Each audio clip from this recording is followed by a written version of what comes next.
red tilapia. Ito po ang ilalagay natin. Tatanim tayo maraming mustasa. At malay nyo, makagawa din tayo ng burong red tilapia. Alam nyo yun, yung may mga twist ba? Kaya kailangan natin din ng baka magkaroon pa tayo ng burong ayungin ay hindi na po mawawash out. Lalo kagaya niya, no, kung itatapon lang natin na ganyan. Sa tamad lang po yung style na yun. Yan. So ulanin man, yan po ay kakalat na sa lupa. Makakain na po.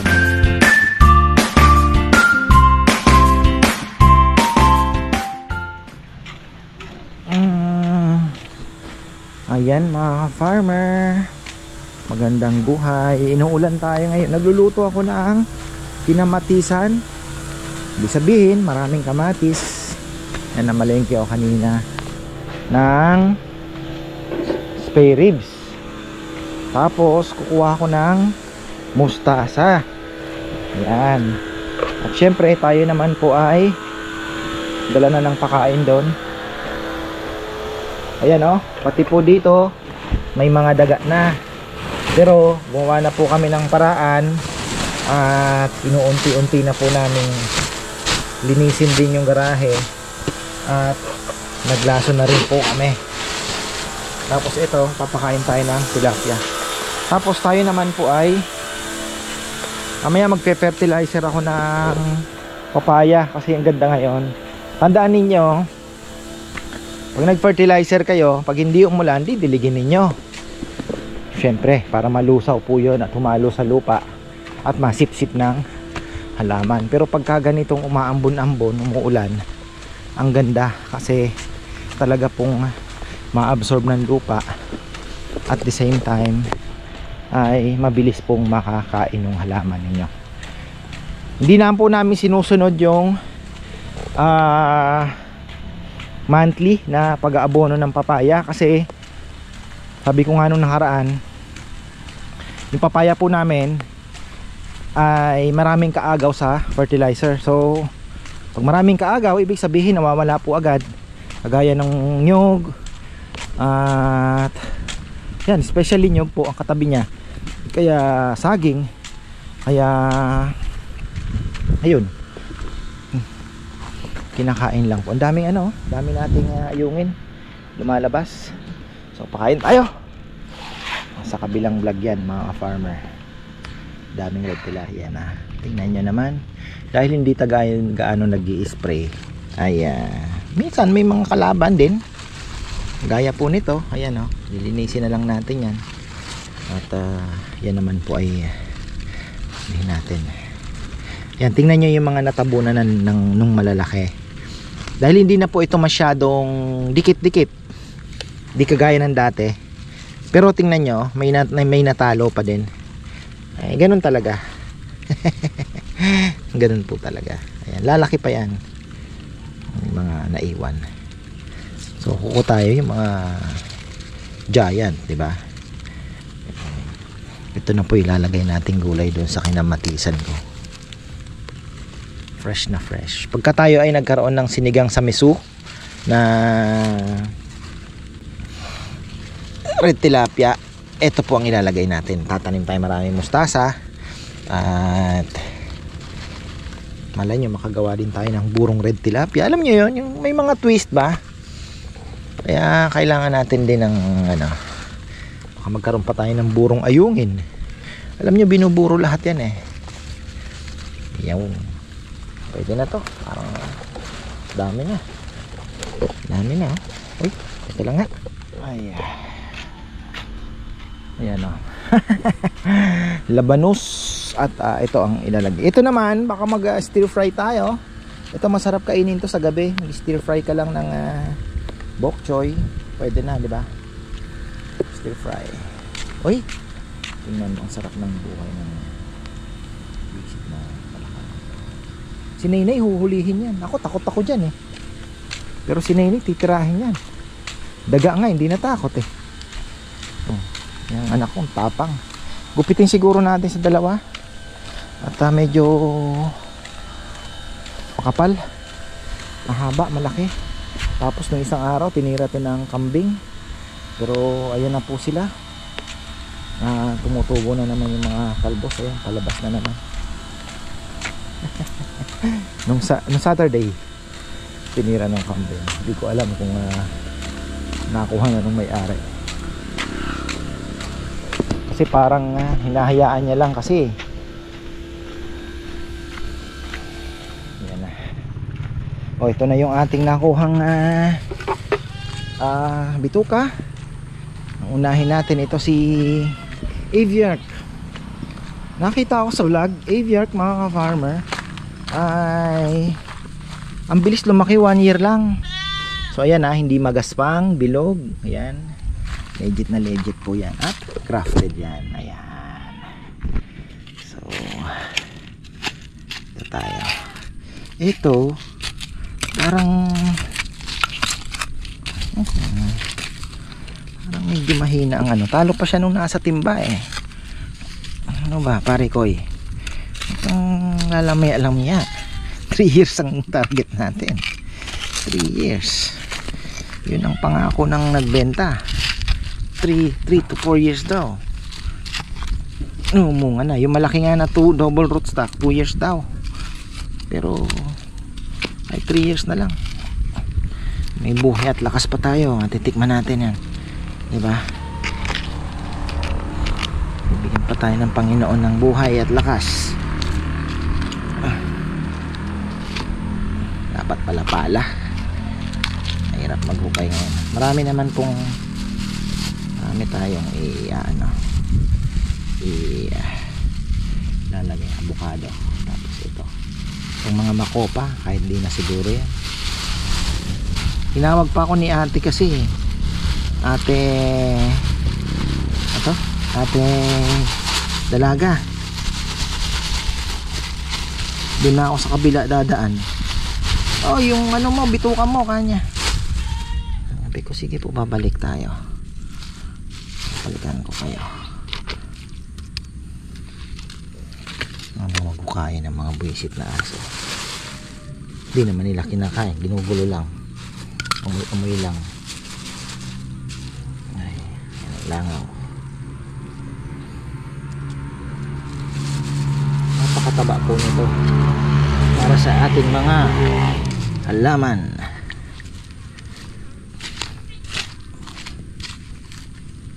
Dapat pala. Teka.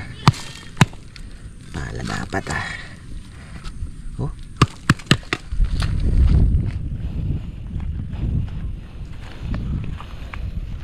Ko, inaabot na tayo ng ulan. Ay. Hirap talaga mahirap mag-isa.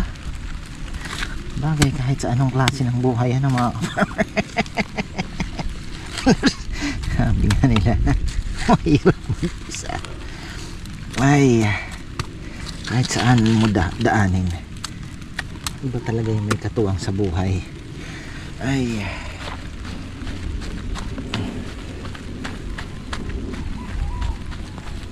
muulan na. Takpan muna natin ito at Hoy Chuchay, dito ka.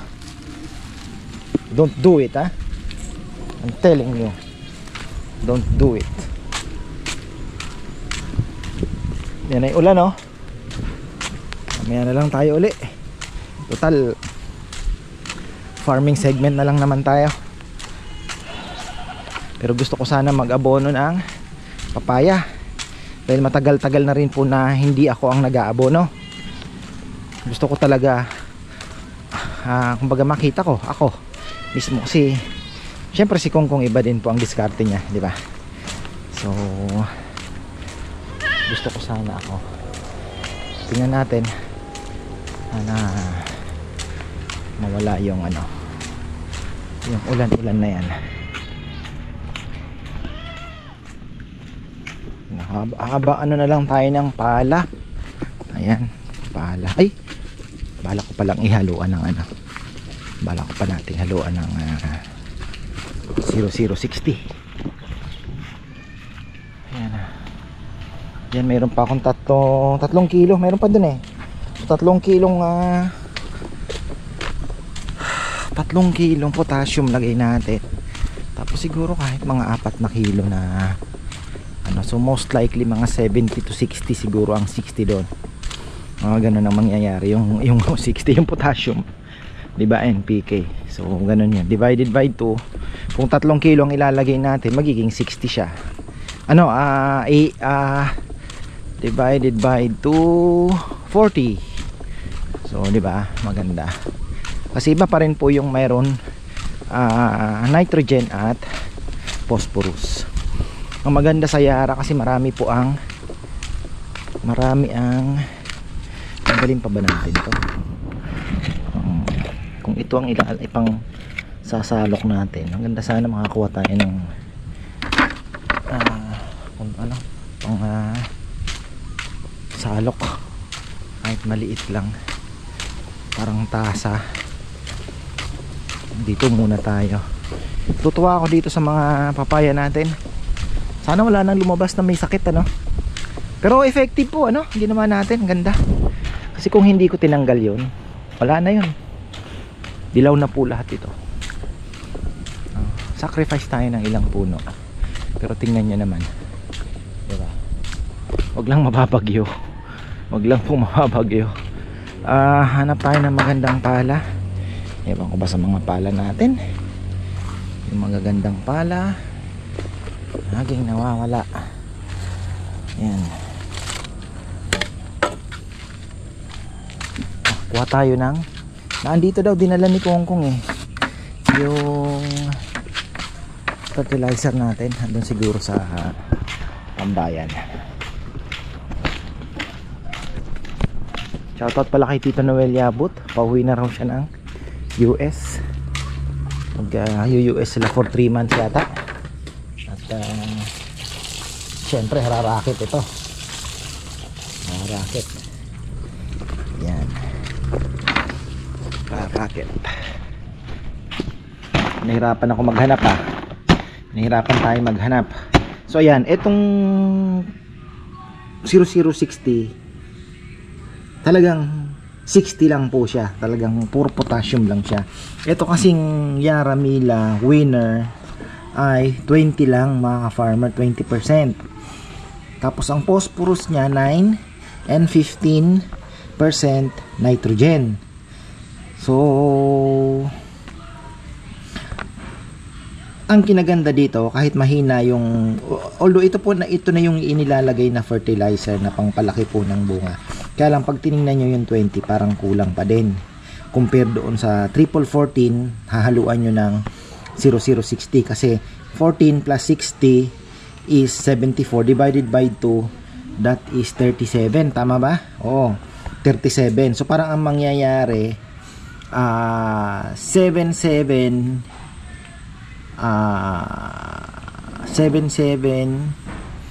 37. Ganun po ang mangyayari. So ngayon mangyayari nito is yung nitrogen natin mababa ng kaunti. Phosphorus di naman natin gaano kailangan to pagka nagpapalaki na ng bunga, o konti lang. Ang importante po dito, ito maliliit na to, tingnan nyo, may zinc siya, manganese, boron, sulfur, kasi yan po yung mga tinatawag na micronutrients. Yun yung binabayaran mo dito kay Yara, kaya medyo mahal, kasi wala pong ganito yung ibang fertilizer. Kaya ito, sabihin mo na premium fertilizer, bibili mo premium dahil kumbaga parang complete siya. Isipin nyo may zinc, diba? Yun lang, medyo mahal. 2.8 po ang isang sako nito compare sa maghahalo kayo. Sa bagay kung triple 14 at ano paghahaluin ninyo, that is 3,000 ata ang ano, sabihin mo ng 2.8 din, ang halos parehas din pala, diba? Halos parehas din, kasi yung ano 1.4 lang yung triple 14, 1.4 lang po yun. Ito, so mas maganda na to kasi alam niyo naman ang papaya ay mas mapakaw po sa potassium din, dahil lalo na nagbubulaklak na. Ayan na, jabigat din mabigat mga farmer, mabigat talaga ang fertilizer. So ayan, para po magtuloy-tuloy ang bunga at huwag tayo malaglagan, sana nga meron pa tayong, pag maganda ang panahon bukas, makapag fish amino acid tayo sa dahon naman.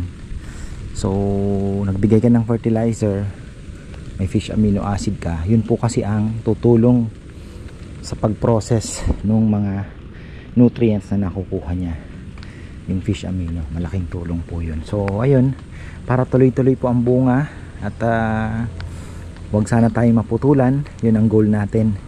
Kasi talagang ito ang papaya na masasabi po natin natutukan natin.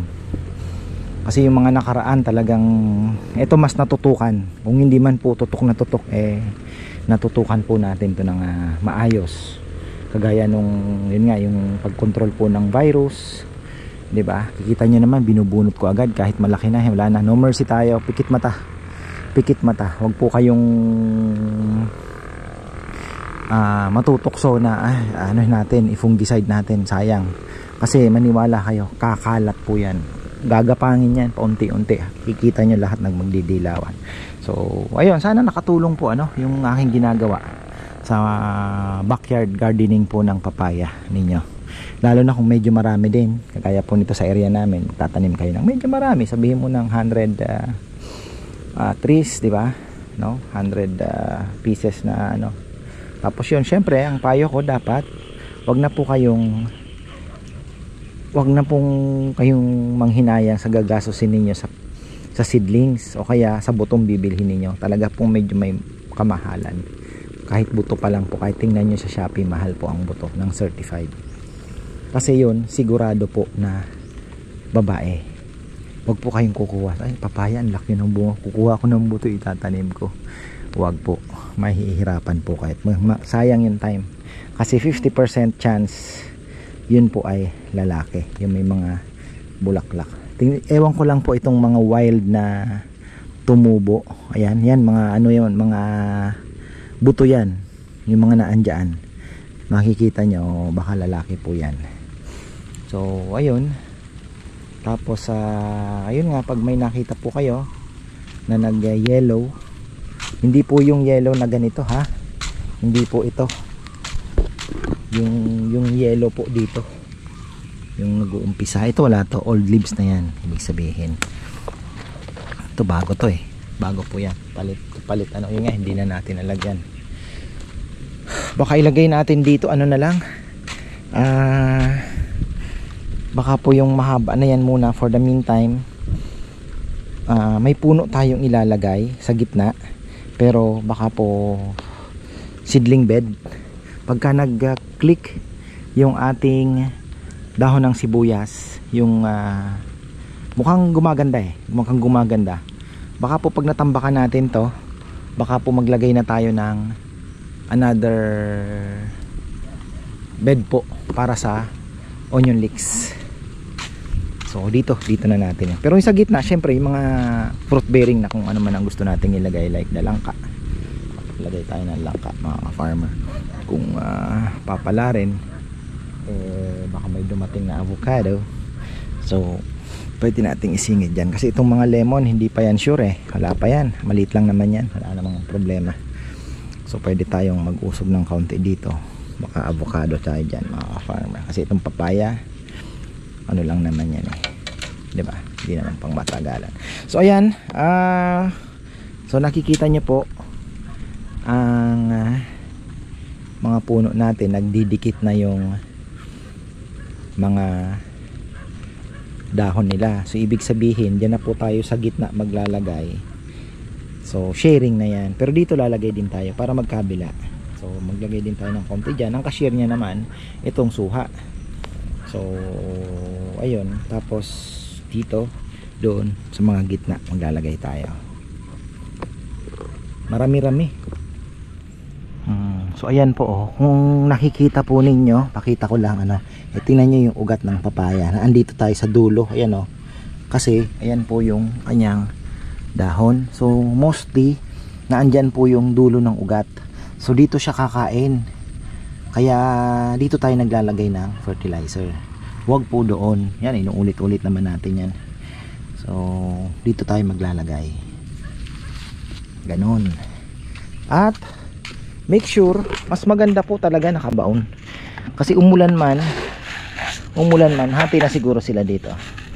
Umulan man ay hindi na po mawawash out, lalo kagaya niyan, no, kung itatapon lang natin na ganyan. Sa tamad lang po yung style na yun.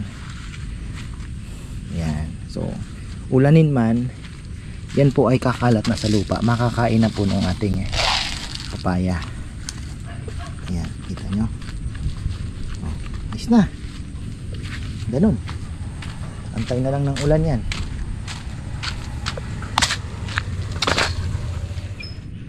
Ayan, lagyan natin yung dito.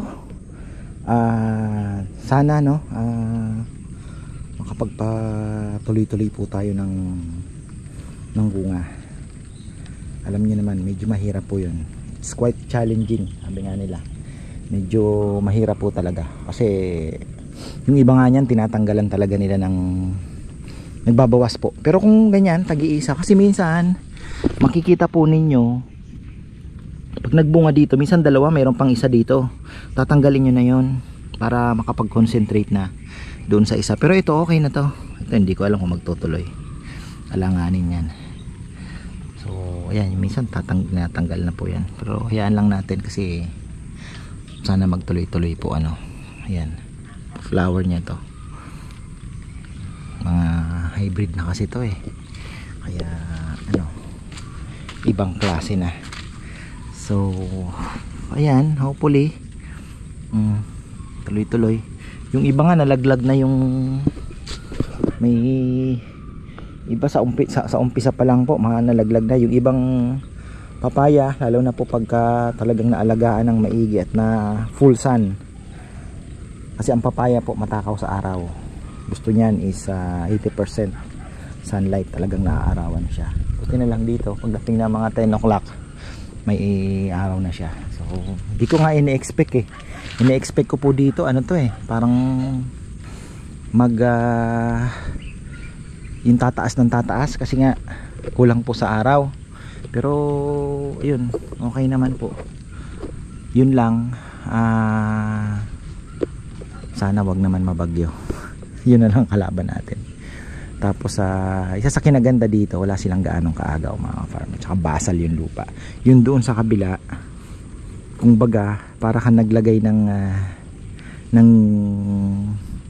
maliit na tilapia kasama ng malalaki. Kaya yung doon medyo nahihirapan din. At the same time, mas naliliman na yung pupuntahan natin. Mas naliliman na po yung doon. At yun nga, may mga kaagaw na po yun. Gaya ng nyug, talagang yung nyug matakaw yan medyo na anuhan na siya, pero magaganda pa rin naman. So kaya tayo po ay ginawa ko ng 2 beses sa isang buwan ang fertilizer, kasi tayo po ay, sa tingin ko, kulang yung ginagawa namin na every month or every 3 weeks. Dito na tayo, medyo ingat ako, dahil palang mga suso. Sarap maglagay ng lason ngayon, kaya lang baka malusaw lang po sa ulan, sayang. So eto, baka po aviark to,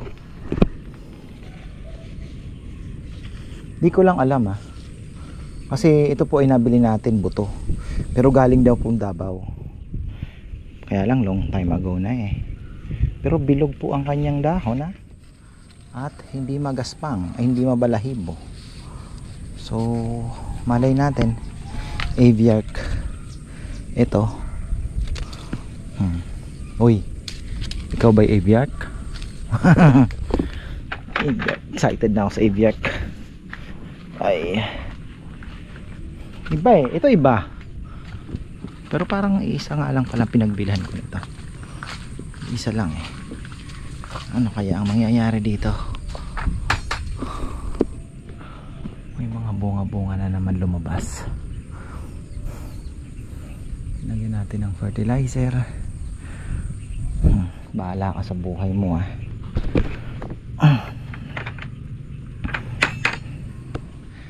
Ayan o, andito na tayo sa kabila. At ito, nakikita po ninyo medyo payat, pero magbubunga na yan. So ayan, naghahabol po ng araw dahil medyo dami nating kalaban pala. Medyo naliliman na po yan ng niyog. Ayan, ito rin, pero yung iba may malalaki ng bunga din. Sa liliman din yan. Kailangan dami na po nila naghahati-hati dito talaga. Ito ang ganda ng simula. Ayan o, ang ganda po ng simula. Sana magtuloy-tuloy. Basta tayo maglalagay ng fertilizer. Pwede nating putulin tong ibang dahon po ng nyog, ano, para makapagbigay din po ng airflow at sunlight sa ating sino ba itong si Rambo yan, sa ating mga papaya. Baka ito paputol natin kay Kongkong. Ayan dito, ayan, kasi ang saging ayan na ayan na din po yung saging.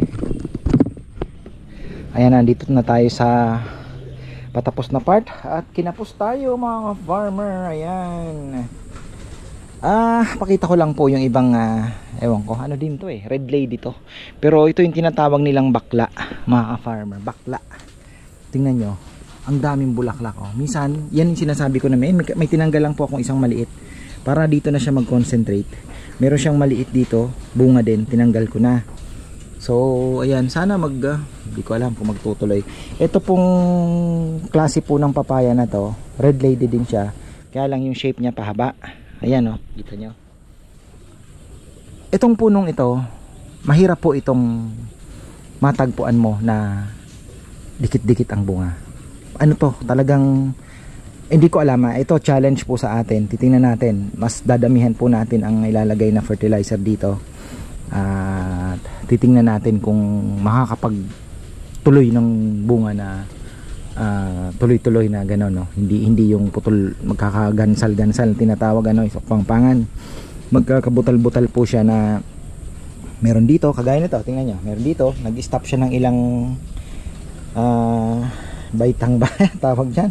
Ayan, na ilang nodes, tapos dito na naman tumuloy siya.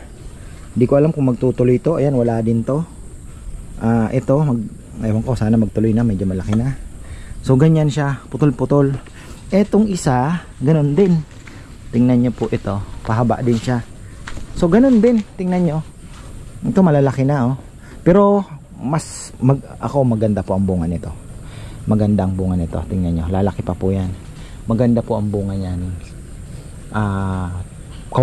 Kaunti lang ang makapal ang laman.